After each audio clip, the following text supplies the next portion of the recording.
ચંદનની સુવાસ આપણા દિલ્હીના દરબારમાં ફેલાવે બને ને શુભેચ્છા પાઠવું છું। સાથે સાથે હું આજે આ ગઢ પ્રતિષ્ઠિત આગેવાનો આજુબાજુથી પધારેલા પાટણ અને બનાસકાંઠા જિલ્લાના બે બાજુ અડધો અડધો મત વિસ્તાર આવે છે, એના અનુસંધાને મિટિંગ કરી અને મિટિંગમાં ખૂબ મોટી જનસંખ્યા મતદારો હાજર રહી અમને સમર્થન આપવા માટેની ખાતરી આપી। આ ચૂંટણી એ લોકશાહી ટકાવવા માટેની ચૂંટણી છે અને 2024નું પરિવર્તન ન થયું તો હવે પછી દેશમાં લોકશાહી ટકશે કે કેમ એ દરેક બુદ્ધિજીવીની ચિંતા છે। ત્યારે જે કાંઈ નાના મોટા પ્રશ્નો હોય, આરોગ્યના હોય, શિક્ષણના હોય, ખેડૂતોના હોય, ગઢને તાલુકાનો દરજ્જો મળે, જે સરકાર સામે પોતાના સમાજની લડાઈ લડતા હોય યુવાનો અને એના ઉપર દેશભાવના રાખીને જે ખોટા કેસો કર્યા છે એ કેસો પણ પાછા ખેંચાય એના માટેની જે લડાઈ લડવી પડે એમને સમર્થન આપવું પડે, આવા અનેક મુદ્દાઓને અમે ખાતરી આપી છે।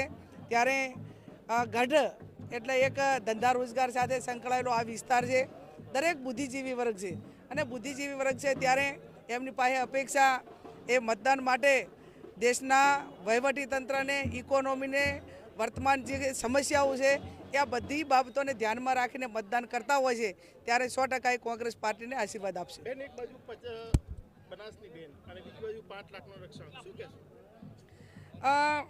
એ દાવા મતદાન થયા પહેલાં કરે એ જે તે જિલ્લાના મતદારોનું અપમાન છે।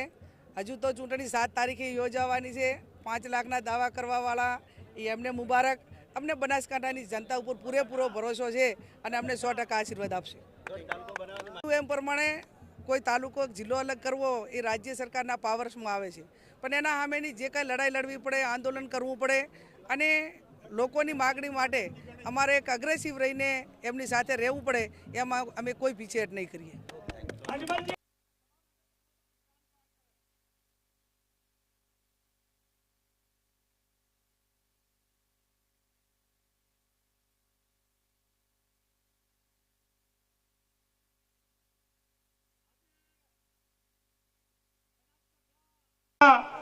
બટન ઉપર બને ઉમેદવારોને જંગી બહુમતીથી જીતાડજો। જિલ્લા કોંગ્રેસના પ્રમુખ તરીકે આપ સૌને 15મી તારીખે જ્ઞાનીબેન બાજુથી પધારેલા તમામ આગેવાનો છૂટાફૂટથી સ્વાગત કરશે। બંને ઉમેદવારો ચંદનજી પાટણ લોકસભાના ઉમેદવાર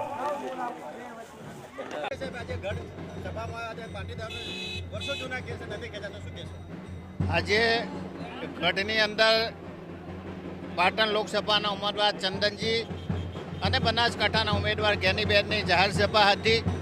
એ જંગી સભાની અંદર મેં ભારતીય જનતા પાર્ટી ઉપર પ્રહારો કર્યા કે જે ગામની અંદર પાટીદાર સમાજના દીકરાઓને પોલીસે ગોળીઓ મારી હતી, આજે પણ એમને ન્યાય મળતો નથી। સરકારે વાતો કરી હતી કે પાટીદાર સમાજના યુવાનો ઉપર કેસ પાછા ખેંચીશું, આજે પણ ગઢ ગામના પાટીદાર સમાજના યુવાનો ધક્કા ખાય છે। કેટલાય મિનિસ્ટરોએ આ જ જગ્યા ઉપર આવી અને વાતો કરી હતી, માત્ર ખોટી વાતો કરી અને પાટીદાર સમાજને ગુમરાહ કરવાની વાત કરી હતી। એટલા માટે મેં વિનંતી કરી છે કે પાટીદાર સમાજ ઉપર જે અત્યાચાર થયો હતો, પાટીદાર સમાજ સાથે જે છેતરપિંડી કરી છે એનો જવાબ આપવાનો સમય અત્યારે આવી ગયો છે।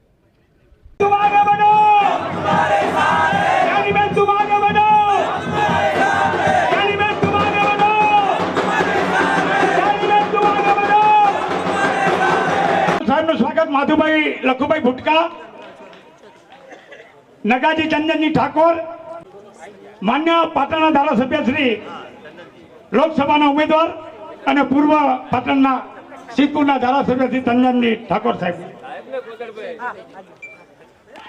બધાને વિનંતી કે આવી કોઈ વાતોમાં આવ્યા સિવાય વધુમાં વધુ મતદાન કરી અને બંને ઉમેદવારોને તમે વિજેતા બનાવો એવી શુભેચ્છાઓ। ખૂબ ખૂબ આભાર। ખૂબ ખૂબ આભાર। ખૂબ ખૂબ આભાર। મામારા રોટી માસ અને સામે વીરની જય।